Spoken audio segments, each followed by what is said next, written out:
வணக்கம். நான் உங்க Aishwarya. Indian polity chapter wise discussion through Laxmikanth textbook 6th edition பார்த்துட்டு இருக்கோம்.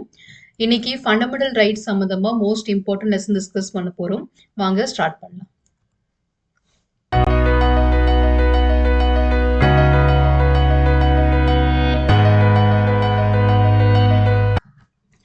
லெசன் 118 தான் இன்னைக்கு நம்ம டிஸ்கஸ் பண்ண போறது. ஃபண்டமெண்டல் ரைட்ஸ்ல இது நம்மளுடைய 28வது வீடியோவா இருக்கும். என்ன டாபிக் பார்த்தீங்கன்னா right to education. In short form நம்ம ஆர்டிஇ அப்படின்னு சொல்லுவோம், ரைட் டு எஜுகேஷன் அப்படின்றது. ஸோ ஆர்டிகல் 21ல ஏ அப்படின்ற ஒரு சப்டிவிஷன்ஸ் ஆட் பண்ணி அது மூலயமா இன்க்ளூட் பண்ணதா ரைட் டு எஜுகேஷன். ஸோ இதனுடைய இம்பார்ட்டன்ஸ் என்ன அப்படின்றது பார்க்க போறோம். ஸோ இதுக்கு முன்னாடி நம்ம ஒரு வீடியோ பார்த்துருந்தோம் இல்லையா, 35 ரைட்ஸ் இன்க்ளூடட் இன் ஆர்டிகல் 21 அப்படின்னு பார்த்தோம். அதில் ஒன் ஆஃப் தி ரைட்டாக நம்ம பார்க்கும்போது free education up to 14 years வரைக்கும் கண்டிப்பாக கொடுத்தாகணும், அது நம்மளுடைய ரைட் டு லைஃப்பில் வரும் அப்படின்னு சொல்லி ஒரு பாயிண்ட் பார்த்துருந்தோம்.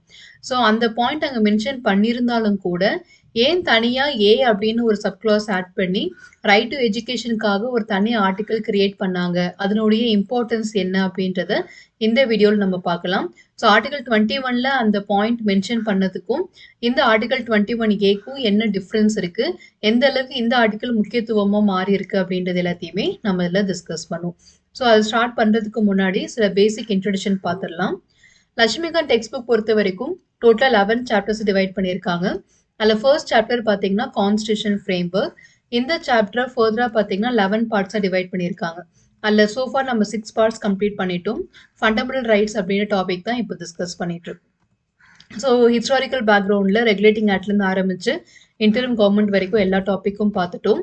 மேக்கிங் ஆஃப் கான்ஸ்டியூண்ட் அசம்பிளியில் இந்த டாபிக் சம்மந்தமாக ஒவ்வொரு வீடியோவை நான் பதிவு பண்ணியிருக்கேன்.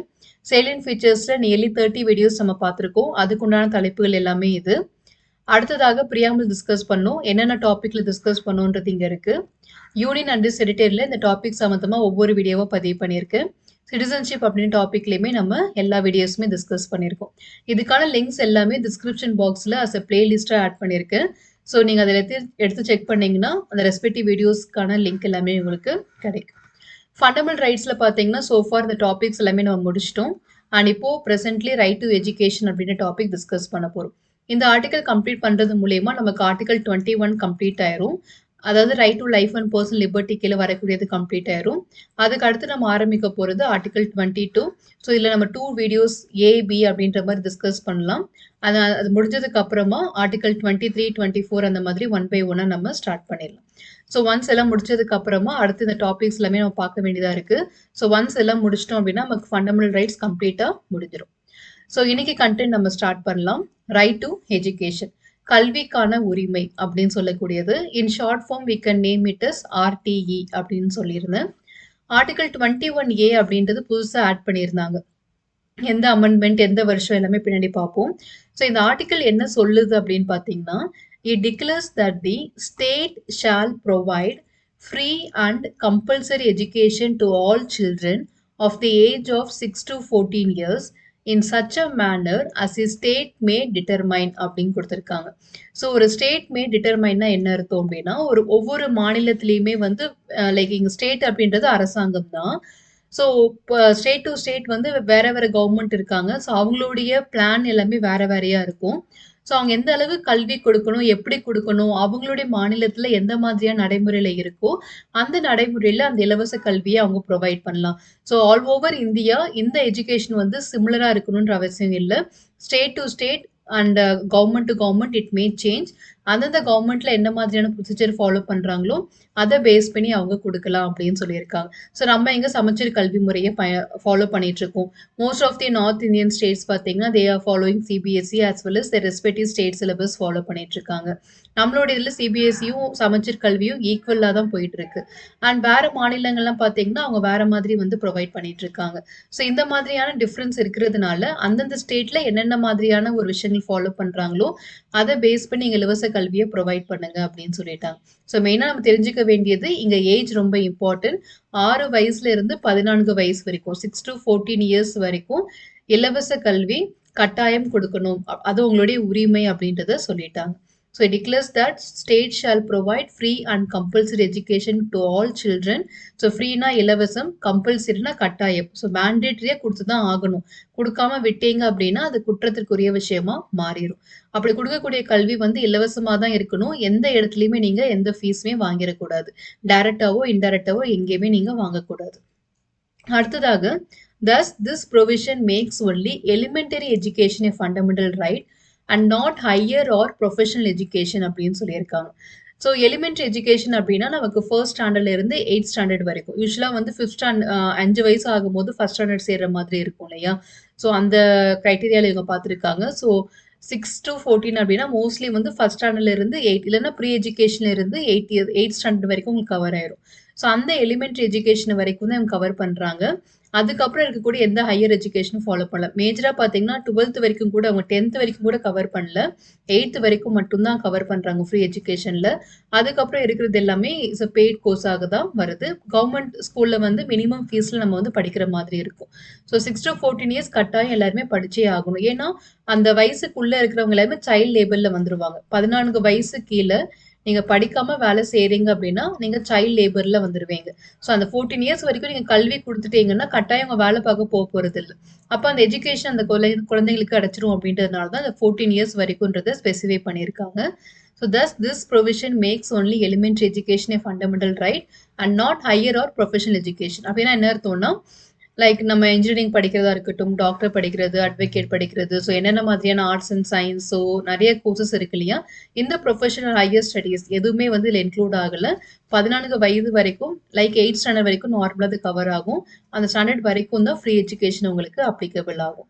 ஸோ ஆர்டிகல் 21A பொறுத்த வரைக்கும் என்ன கொடுத்துருக்காங்க? Free and compulsory education 6 to 14 years வரைக்கும் அந்தந்த ஸ்டேட்ல என்ன மாதிரி மேனர் ஃபாலோ பண்றாங்களோ அதில் அவங்க ப்ரொவைட் பண்ணலாம். இது எலிமெண்ட் எஜுகேஷன் மட்டும் தான் கவர் பண்ணுது. ஹையர் ஸ்டடீஸோ இல்ல ப்ரொஃபஷனல் எஜுகேஷனோ எதுவுமே இது கவர் பண்ணல. அடுத்ததாக இந்த ப்ரொவிஷன் எந்த அமெண்ட்மெண்ட் மூலியமா ஆட் பண்ணாங்க? 86th அமெண்ட்மெண்ட் மூலியமா ஆட் பண்ணப்பட்டது. ஸோ ரொம்ப ரொம்ப இம்பார்ட்டன்டான அமெண்ட்மெண்ட். நிறைய முறை கேள்வியில கேட்டிருக்காங்க. அண்ட் எந்த வருஷம் பார்த்தீங்கன்னா 2002ல 2002ல 86வது திருத்தம் மூலியமா தான் ஆர்டிகல் 21 கீழே 21A அப்படின்ற சப்க்ளாஸ் ஆட் பண்ணி ரைட் டு எஜுகேஷன் அப்படின்றத ஆட் பண்ணியிருக்காங்க. This amendment is a major milestone in the country's aim to achieve education for all. So நம்மளுடைய நாட்டில் நிறைய விதமான திட்டங்கள்லாம் இருக்கு. பாவர்ட்டிக்கு ஒரு திட்டம் இருக்கு, எஜுகேஷனுக்கு இருக்கு, இன்ஃப்ராஸ்ட்ரக்சருக்கு இருக்கு, லைவ்லிஹுட்க்கு இருக்கு. ஸோ அந்த மாதிரி பார்க்கும்போது எஜுகேஷன் அப்படின்றதுல வந்து எல்லாருக்கும் கல்வி கொடுத்தே ஆகணும். இந்திய நாட்டில் இருக்க எல்லாருக்குமே கல்வி கொடுக்கணும் அப்படின்ற மாதிரி ஒரு கோல் ஃபிக்ஸ் பண்ணியிருக்காங்க. அந்த கோலை அச்சீவ் பண்ற விதமா தான் இந்த ஆர்டிக்கல் அமைஞ்சிருக்கு அப்படின்னு சொல்றாங்க. ஸோ எஜுகேஷன் ஃபார் ஆல் அப்படின்ற இந்த நாட்டோடைய லட்சியத்துக்கு இந்த அமெண்ட்மெண்ட் மூலியமா ஏற்படுத்தப்பட்ட ரைட் டு எஜுகேஷன் ரொம்பவே உதவியா இருக்கும் அப்படின்னு சொல்லியிருக்காங்க. The government described this step as the dawn of the second revolution in the chapter of citizens' right. So ஒரு குடிமகன்களோட உரிமை அப்படின்னு சில விஷயங்கள் இருக்கும் இல்லையா? அந்த உரிமையில இரண்டாவது புரட்சியாக தான் இந்த ரைட் டு எஜுகேஷன் நாங்கள் பார்க்குறோம். ஸோ கல்வி மூலியமா மிகப்பெரிய மாற்றத்தை கொடுக்க முடியும். அந்த சிட்டிசன்ஸ் ரைட்ஸ்ல மிக முக்கியமான ரைட்டும் இதுவும் அப்படின்னு சொல்லியிருக்காங்க. ஸோ கவர்மெண்ட் எப்படி இதை பார்க்குறாங்கன்னா சிட்டிசன்ஸ் ரைட்ல ஒரு இரண்டாவது ஒரு புரட்சியாக இந்த எஜுகேஷன் ஃபார் ஆல் அப்படின்ற ஒரு ரைட்டை நாங்கள் பார்க்குறோம் அப்படின்னு சொல்லி டிஸ்கிரைப் பண்ணியிருக்காங்க. மெயினாக நீங்கள் தெரிஞ்சுக்க வேண்டியது எந்த அமெண்ட்மெண்ட் எந்த வருஷம். ஸோ மற்றது எல்லாமே வந்து டிஸ்கிரிப்ஷன் தான். நீங்கள் மெயின்ஸ் எழுதும் போதோ இல்லை இன்டர்வியூவில் பேசும் போது தான் தேவைப்படும். பட் எக்ஸாமினேஷன் பாயிண்ட் ஆஃப் வியூவில் பார்க்கும்போது ப்ரிலிமினரி லெவலில் 86th அமெண்ட்மெண்ட் 2002 இதுதான் ரொம்ப இம்பார்ட்டன்ட். அடுத்து பார்த்தீங்கன்னா ஈவன் பிஃபோர் திஸ் அமெண்ட்மெண்ட், இந்த அமெண்ட்மெண்ட் வரதுக்கு முன்னாடி இந்த ரைட் டு எஜுகேஷன் நம்மளுடைய அரசமைப்புல இருந்துச்சா அப்படின்னு கேட்டால் நிச்சயமா இருந்தது. பட் ஃபண்டமெண்டல் ரைட்ல வந்து இல்லை. அது ஆர்டிக்கல் லைக் டிபிஎஸ்பியில் ப்ரொவைட் பண்ணியிருந்தாங்க. Directive principles of state policy இருக்கு இல்லையா? அரசுக்கு வழிகாட்டும் நெறிமுறைகள் அப்படின்ட்டு இருக்கு இல்லையா? அதில் ப்ரொவைட் பண்ணியிருந்தாங்க. The Constitution contained a provision for free and compulsory education for children under Article 45 in Part 4. So இந்த ஆர்டிகல் 45ல மென்ஷன் பண்ணப்பட்டிருந்துச்சு. ஸோ எப்படி மென்ஷன் பண்ணியிருந்தாங்கன்னா இதே மாதிரி தான். So compulsory and free educations வந்து சில்ட்ரன்ஸ்க்கு நீங்கள் ப்ரொவைட் பண்ணணும் அப்படின்னு இருந்துச்சு.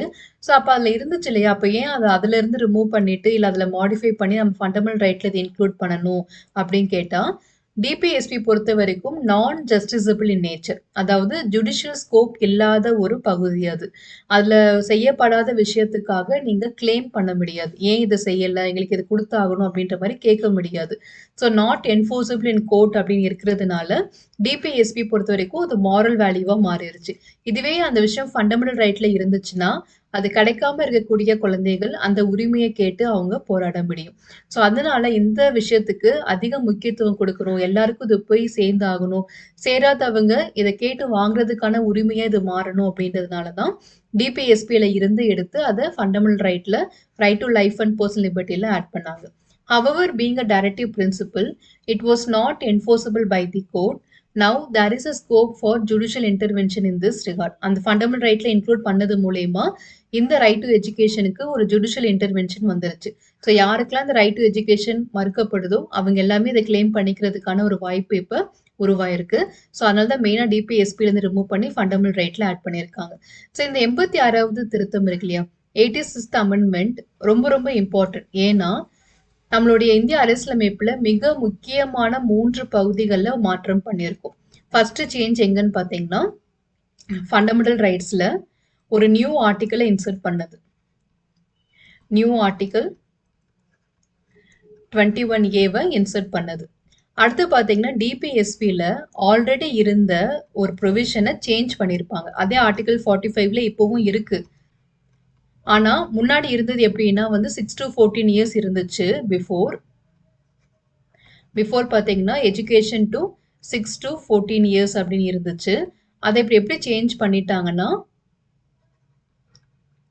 பிலோ 6 years மாத்திட்டாங்க. ஸோ 6 வயசுக்கு முன்னாடி, ஓகேங்களா, ஸோ கல்வி கொடுக்க வேண்டியது ஒரு மாநிலத்தோடைய பொறுப்பு. அதை செஞ்சா நல்லது, செய்யலனாலும் நம்ம ஏன்னு கேட்க முடியாது. ஸோ இதெல்லாம் பார்த்தீங்கன்னா இந்த அங்கன்வாடி ஸ்கூல்ஸ்லாம் இருக்கு இல்லையா, அவங்க எல்லாமே இந்த கேட்டகரியில கவர் ஆயிருவாங்க. ஆனா அது மட்டும் இல்லாம ஃபண்டமெண்டல் டியூட்டி பார்ட் 4A இருக்கு இல்லையா, அதுல 11th டியூட்டியை இதை ஆட் பண்ணியிருப்பாங்க. ஒரு குழந்தைகளுக்கு கல்வி கொடுக்க வேண்டியது அரசாங்கத்தோட உரிமை, அந்த வாய்ப்பை ஏற்படுத்தி கொடுக்கறது பெற்றோர்களுடைய கடமை அப்படின்னு சொல்லிட்டாங்க. ஸோ பெற்றோர்கள் தான் அந்த குழந்தைகளை கல்வி பயில்வதற்கு அனுமதிக்கணும், அதுக்குண்டான விஷயங்களை செஞ்சு கொடுக்கணும். ஸோ பெற்றோர்கள் இல்லைன்னா கார்டியன், நிறைய பேர் பார்த்தீங்கன்னா பெற்றோர்களோட கவனிப்புல இருப்பாங்க, சிலர் வந்து கார்டியனோட கண்ட்ரோல்ல இருப்பாங்க. ஸோ பேரண்ட்ஸா இருக்கலாம், இல்லை கார்டியனா இருக்கலாம். ஸோ அவங்க யாராக இருந்தாலும் அவங்க அந்த குழந்தைகளுக்கு உண்டான கல்வியை அனுபவிக்கிறதுக்கான சூழ்நிலையை ஏற்படுத்தி கொடுக்கணும், அது அவங்களுடைய கடமை அப்படின்னு சொல்லி மென்ஷன் பண்ணியிருக்காங்க. இந்த 86th அமெண்ட்மெண்ட் மூலயமா நமக்கு 3 இடத்துல சேஞ்சஸ் நடந்திருக்கு. ஃபண்டமெண்டல் டியூட்டிலையும் நமக்கு ஒரு 11th டியூட்டி ஆட் பண்ணியிருக்காங்க, ஃபண்டமெண்டல் ரைட்ல நியூ ஆர்டிக்கல் ஆட் ஆயிருக்கு.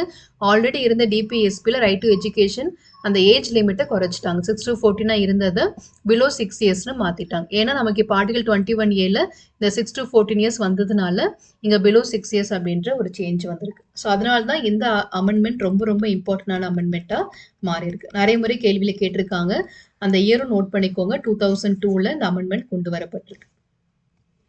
அடுத்ததாக this amendment changed the subject matter of article 45. இப்போ நம்ம சோஃபார் பார்த்ததா இங்கே இருக்கு. Article 45 in directive principle it now reads, அந்த ஆர்டிகல் 45ல என்ன வார்த்தை இருக்குன்னு சொல்லி கொடுத்துருக்காங்க. The state shall endeavor to provide early childhood care and education for all children until they complete the age of 6 years. So 6 வயசு கம்ப்ளீட் பண்ணுற வரைக்கும் தேவைப்படக்கூடிய குழந்தை கவனிப்பு மற்றும் கல்வி அங்கன்வாடி ஸ்கூல்ஸ் அதான் கொடுக்குறாங்க. குழந்தைகளுக்கு உண்டான நியூட்ரிஷன்ஸ் அண்ட் அதுக்குண்டான கல்வி இதெல்லாமே அங்கே ப்ரொவைட் பண்ணுறாங்க.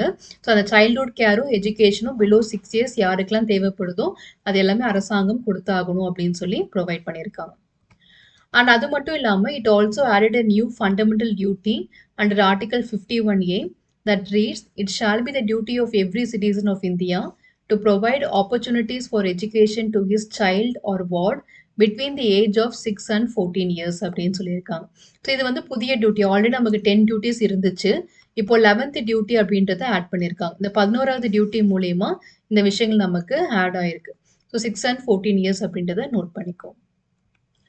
ஸோ நான் இதுக்கப்புறம் பார்த்தீங்கன்னா சுப்ரீம் கோர்ட் சில ஜட்ஜ்மெண்ட் கொடுத்துருப்பாங்க. ஜட்ஜ்மெண்ட்டோடைய கண்டென்ட் தான் இப்போ நம்ம பார்க்க போகிறோம். In 1993 itself, The Supreme Court recognized a fundamental right to primary education in the right to life under Article 21. So Article 21ல 1993லயே ஒரு கேஸ் மூலியமா இந்த பிரைமரி எஜுகேஷன் எல்லாருக்கும் கொடுத்து ஆகணும், அது உங்களோட ரைட் டு லைஃப்ல கவர் ஆகும் அப்படின்ற கண்டென்ட்டை ப்ரொவைட் பண்ணிட்டாங்க.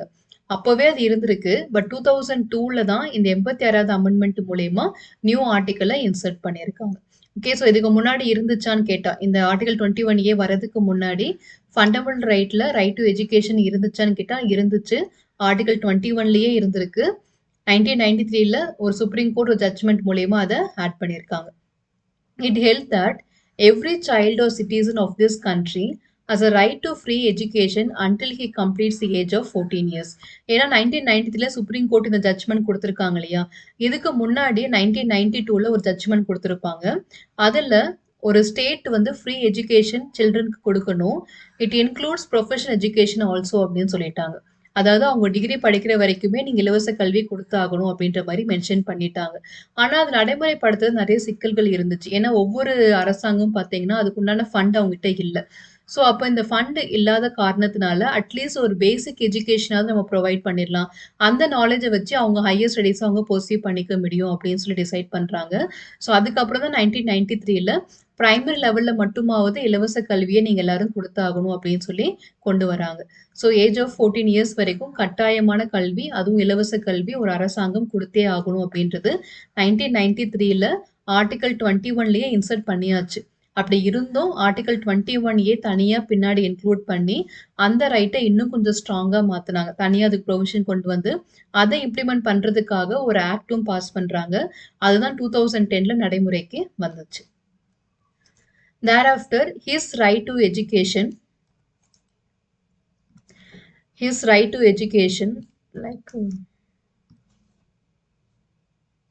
okay, so thereafter his right to education is subject to the limits of economic capacity and development of the state அப்படின்னு சொல்லியிருக்காங்க. ஸோ ஏன்னா நான் என்ன சொன்னேன் இல்லையா முன்னாடியே 1992ல வந்து சுப்ரீம் கோர்ட் ஜட்ஜ்மெண்ட் கொண்டு வராங்க. அதில் ஃபண்டமெண்டல் ரைட் டு எஜுகேஷனில் professional education like medicine and இன்ஜினியரிங்கும் கவர் ஆகும் அப்படின்னு கொடுத்துட்டாங்க. ஆனால் நடைமுறைப்படுத்தும் போது எக்கனாமிக் கெப்பாசிட்டி அந்த ஸ்டேட்டுக்கு இல்லாமல் போகுது. ஸோ அதனால அதுக்கப்புறமா 1993ல அதுக்கு அடுத்த வருஷமே என்ன பண்ணுறாங்கன்னா, அந்த ஒரு அரசாங்கத்தோடைய எக்கனாமிக் கெப்பாசிட்டியும் அந்த மாநிலத்தோட வளர்ச்சியும் பொறுத்து இந்த ரைட் டு எஜுகேஷன் வந்து நாங்கள் சேஞ்ச் பண்ணுறோம். பிரைமரி லெவலில் வரைக்கும் நீங்கள் கட்டாயமாக இலவச கல்வி கொடுத்துருங்க, அதுக்கப்புறமா நீங்கள் கொடுக்கணும்னு விருப்பப்பட்டீங்க, அதுக்குண்டான கெப்பாசிட்டி உங்களுக்கு இருந்துச்சுன்னா நீங்கள் கொடுங்க, இல்லைனா அதுக்குண்டான சப்சிடிஸ் என்னவோ அதை நம்ம பார்த்துக்கலாம். பட் இந்த லெவல் வரைக்கும் 14 இயர்ஸ் வரைக்கும் கம்பல்சரி நீங்கள் ஃப்ரீ எஜுகேஷனை கொடுத்தே ஆகணும் அப்படின்ற மாதிரி கொண்டு வராங்க. Therefore, his right to education is subject to the limit of economic capacity and development of the state. In this judgment, the court overruled its earlier judgment, which declared that there was a fundamental right to education up to any level, including professional education like medicine and engineering அப்படின்றது கொடுக்கப்பட்டிருக்கு. So அடுத்து பார்த்தீங்கன்னா, in pursuance of Article 21A, the Parliament enacted the right of children to free and compulsory education act in 2009. So 2002லயே நமக்கு 86th amendment மூலயமா இந்த ஆர்டிக்கலை include பண்ணிட்டாங்க. இருந்தாலும் இதை நடைமுறைப்படுத்துறதுக்கு 2009ல தான் ஒரு சட்டம் கொண்டு வராங்க, right of children to free and compulsory education. அந்த சட்டம் மூலயமா தான் இந்த ப்ரொவிஷன்ஸை அவங்க நடைமுறைப்படுத்துறாங்க. This act seeks to provide that every child has a right to provided full time elementary education of satisfactory and equitable quality. எல்லாருக்கும் ஒரே மாதிரியான குவாலிட்டி எஜுகேஷன் கொடுக்கணும். ஒரு இடத்துல அதிகமாக லைக் ப்ரைவேட் ஸ்கூலில் நல்ல குவாலிட்டி எஜுகேஷனும், கவர்மெண்ட் ஸ்கூலில் வந்து குவாலிட்டி கம்மியாகவும்லாம் இருக்கக்கூடாது. 6 to 14 இயர்ஸ் வரைக்கும் எந்த இடத்துலையுமே ஒரு குவாலிட்டிக்கு கம்மியாகக்கூடாது, சாட்டிஸ்ஃபேக்ஷனான ஒரு கல்வியை நீங்கள் கொடுக்கணும் அப்படின்னு சொல்லி கொண்டு வராங்க. சரிசமமான ஒரு கல்வியாக இருக்கணும் அப்படின்றதான் கவர்மெண்ட்டோட initiative. In a formal school which satisfies certain essential norms and standards. சில நார்ம்ஸ் அண்ட் ஸ்டாண்டர்ட்ஸ் இருக்குது, அந்த ரெகுலேஷன்ஸ்லாம் பண்ணியிருக்காங்க. அது எல்லாத்தையுமே ஃபுல்ஃபில் பண்ணுற மாதிரி ஸ்கூல் வந்து ரன் ஆகணும் அப்படின்னு சொல்லியிருக்காங்க. ஸோ 6 to 14 இயர்ஸ் வரைக்கும் ஃப்ரீ அண்ட் கம்பல்சரி எஜுகேஷன் கொடுக்கணுன்றதுக்காக right of children to free and compulsory education act அப்படின்னு தனியாக 2009ல பாஸ் பண்ணுறாங்க. அது மூலயமா தான் நமக்கு இந்த ஃப்ரீ எஜுகேஷன் ஃபார் ஆல் அப்படின்றது இம்ப்ளிமெண்ட் ஆகுது. And last பாருங்க, this legislation is anchored in the belief that the values of equality, social justice and democracy and the creation of a just and humane society can be achieved only through provision of inclusive elementary education to all அப்படின்னு சொல்லியிருக்காங்க. இந்த ஆக்டை நீங்க நடைமுறைப்படுத்துறது மூலயமா எதை நீங்க prove பண்ணியிருக்கீங்க, எந்த மாதிரியான வேல்யூஸை கொண்டு வந்திருக்கீங்க அப்படின்னு பார்த்தீங்கன்னா, சமத்துவம் ஈக்குவாலிட்டி அப்படின்ற ஒரு வேல்யூ இங்கே என்ஹான்ஸ் ஆயிருக்கு, சமூக நீதி அப்படின்னு சொல்லக்கூடிய சோஷியல் ஜஸ்டிஸ் வந்திருக்கு அண்ட் டெமோக்ரஸி வந்திருக்கு. ஸோ ப்ரியாம்பலில் எதெல்லாம் நாங்கள் மக்களுக்கு கொடுக்க போகிறோம் அப்படின்னு நீங்கள் சொல்லியிருந்தீங்களோ அது எல்லாத்தையுமே கொடுக்குற மாதிரியான ஒரு விஷயம் இந்த ஆக்ட் மூலயமா வந்திருக்கு. அண்ட் இது மூலயமா மக்களுக்கு ஒரு நல்ல சமுதாயமும் மனிதாபமான ஒரு சமுதாயமும் உருவாயிருக்கு. அண்ட் இந்த எலிமெண்ட்ரி எஜுகேஷன் டு ஆல் அப்படின்றது வந்து இந்த எல்லாத்தையுமே வந்து இம்ப்ளிமெண்ட் பண்ணுதுன்னு சொல்லி கொடுத்துருக்காங்க. ஸோ நமக்கு இந்த ப்ரியாம்பல் சொல்லப்பட்ட அப்ஜெக்டிவ்ஸ் எல்லாமே இந்த ரைட் டு எஜுகேஷன் மூலயமா ஃபுல்ஃபில் ஆகுது. ஸோ இந்த நம்ம நோட் பார்த்தீங்கன்னா இந்த இடத்துல வந்து ஒரு நோட் ஆட் பண்ணியிருந்தாங்க. ஸோ இந்த கான்ஸ்டியூஷனுடைய 86th அமெண்ட்மெண்ட் ஆக்ட் 2002வும் சரி, right of children to free and compulsory education act RTI act வந்து 2009ல் பாஸ் பண்ணுறாங்க இல்லையா, இந்த ரெண்டுமே எப்போ நடைமுறைக்கு வருது அப்படின்னு பார்த்தீங்கன்னா with effect from 1st April 2010. 1st April 2010ல தான் நடைமுறைப்படுத்துகிறாங்க. ஸோ 86th அமெண்ட்மெண்ட் 2002லேயே வந்திருந்தாலுமே அதை ப்ராப்பராக இம்ப்ளிமெண்ட் பண்ணது எப்போன்னு பார்த்தீங்கன்னா 2009ல் ஆக்ட் பாஸ் பண்ணி அதுக்கு அடுத்த வருஷம் April 1, 2010 மூலயமா தான் இது நடைமுறைக்கு வருது. ஸோ அந்த டேட்டுமே நீங்கள் நோட் பண்ணிக்கணும். ஸோ இவ்வளோதான் கண்டென்ட் ரைட் டு எஜுகேஷன் சம்மந்தமாக. ஸோ நீங்கள் பார்த்த கண்டென்ட் எல்லாத்தையுமே நம்ம ரீகால் பண்ணிக்கலாம். ஸோ ரொம்பவே ஈஸியான ஒரு கண்டென்ட் தான் ரைட் டு எஜுகேஷன்.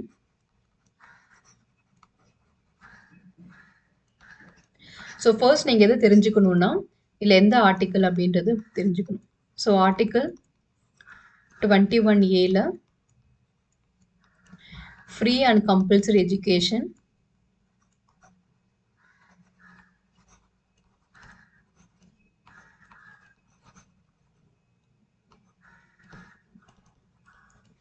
யாருக்குன்னு பார்த்தீங்கன்னா 6 to 14 இயர்ஸ்க்கு இருக்கக்கூடிய சில்ட்ரனுக்கு ஃப்ரீ அண்ட் கம்பல்சரி எஜுகேஷன் கொடுத்தாகணுன்றது ஆர்டிகல் 21A.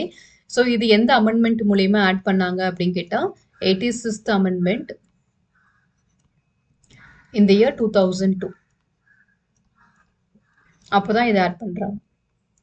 ஸோ அடுத்து பார்த்தீங்கன்னா இதுக்கு முன்னாடி இது இருந்துச்சா அப்படின்னு கேட்டால் நிச்சயமாக ஆர்டிகல் 20ல் இருந்தது, பின்னாடி பார்ப்போம். ஸோ நம்ம இப்போதைக்கு இந்த இது மட்டும் பார்ப்போம். ஸோ 86th அமெண்ட்மெண்ட் வந்து மேஜராக உங்களுக்கு 3 இடத்துல வந்து சேஞ்சஸ் கொண்டு வந்திருக்கும் அப்படின்னு சொன்னேன் இல்லையா.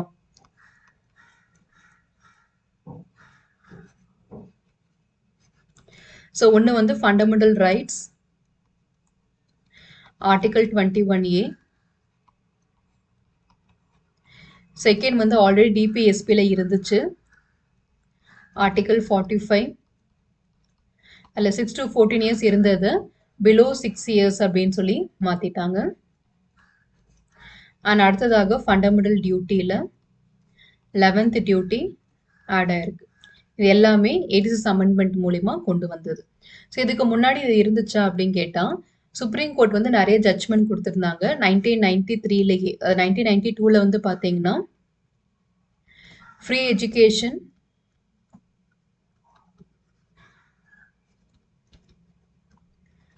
include professional and higher education. So அதுக்கப்புறமா ஒரு ஸ்டேட்டோட எக்கனாமிக் ஸ்டேட்டஸ் நிறைய இதனால அஃபெக்ட் ஆகுது, அவங்களால ப்ரொவைட் பண்ண முடியலன்னு தெரிஞ்சதுக்கப்புறமா 1993 இதை ரிவைஸ் பண்ணுறாங்க. ரிவைஸ் பண்ணிவிட்டு free education up to 14 years elementary லெவலில் மட்டும் நீங்கள் கொடுத்தா போதும் அப்படின்ற மாதிரி கொண்டு வராங்க. ஸோ இதை இம்ப்ளிமெண்ட் பண்ணுறதுக்கு பார்த்தீங்கன்னா ஆர்டிகல் 21A ஒரு ரைட் வந்து இன்க்ளூட் ஆகுது. ஓகேவா. ஸோ அந்த ரைட் நம்ம அப்போவே பார்த்துருந்தோம். Primary education free primary education அப்படின்னு சொல்லிட்டு அந்த ரைட் வந்து இன்க்ளூட் பண்ணியிருந்தாங்க. ஸோ அண்ட் தென் அதுக்கப்புறம் நமக்கு இதை இம்ப்ளிமெண்ட் பண்ணுறதுக்காக 2002ல் இது வருது. இதை இம்ப்ளிமெண்ட் பண்ணுறதுக்காக பார்த்தீங்கன்னா 2009ல் நமக்கு ஒரு ஆக்ட் பாஸ் பண்ணுறாங்க, RTI ஆக்ட் அப்படின்னு சொல்லிட்டு right of children free and compulsory education. So RTI act pass பண்ணுறாங்க. இதை நடைமுறைப்படுத்தினது வந்து with effect from 1st April 2010 அன்னைக்குலேருந்து நடைமுறைக்கு வருது. ஸோ இது மூலியமா என்ன ப்ரூவ் பண்ணாங்க அப்படின்னா, ஒரு சமுதாயத்துல ஒரு ஈக்குவாலிட்டி நிலைநாட்டப்படுது. சோஷியல் ஜஸ்டிஸ் இந்த இடத்துல என்ஹான்ஸ் ஆகுது. ஏன் இந்த ரைட் டு எஜுகேஷன் ப்ரொவைட் பண்ணாங்கன்னா, இது எல்லாத்தையுமே மக்கள் கிட்ட குடுக்குறதுக்காக தான். டெமோக்ரஸி, ஒரு ஹியூமன் சொசைட்டி எல்லாமே இது மூலியமா இம்ப்ளிமெண்ட் பண்ணப்படுது. ஸோ இதான் ரைட் டு எஜுகேஷன் கீழே நம்ம பார்த்த இன்ஃபர்மேஷன். ஸோ சக்ஸஸ்ஃபுல்லாக நம்ம right to education and article 21 கீழே வந்தது எல்லாமே டிஸ்கஸ் பண்ணிட்டோம். அடுத்து பார்த்தீங்கன்னா article 22 protection against arrest and detention. So இது வந்து நம்ம 2 பார்ட்டாக பார்க்கலாம். பார்ட் 1 அண்ட் பார்ட் 2 அப்படின்னு சொல்லிட்டு. பிகாஸ் கண்டென்ட் கொஞ்சம் லென்த்தியாக இருக்குது. மோர் தென் 1 hour போயிடும். ஸோ அதனால் 2 பார்ட்டாக டிவைட் பண்ணி நான் உங்களுக்கு கன்வே பண்ணுறேன். ஒன்ஸ் இது முடிச்சதுக்கு அப்புறமா நமக்கு ரைட் டு ஃப்ரீடம் கம்ப்ளீட் ஆயிரும். அதுக்கடுத்து நம்ம ரைட் அகெயின்ஸ்ட் எக்ஸ்ப்ளாய்டேஷன் அப்படின்ற ஃப்ரீடம் என்னன்றதை டிஸ்கஸ் பண்ணுவோம். ஸோ இந்த வீடியோ சம்மந்தமான சந்தேகம் இருந்துச்சுன்னா கமெண்ட்ல தெரிவிங்க, நான் கிளாரிஃபை பண்ணுறேன். உங்களுடைய லட்சியங்களை வெற்றியடைய வாழ்த்துக்கள். படிப்போம், பகிர்வோம், வெற்றியடைவோம். Let's crack it. நன்றிகள்.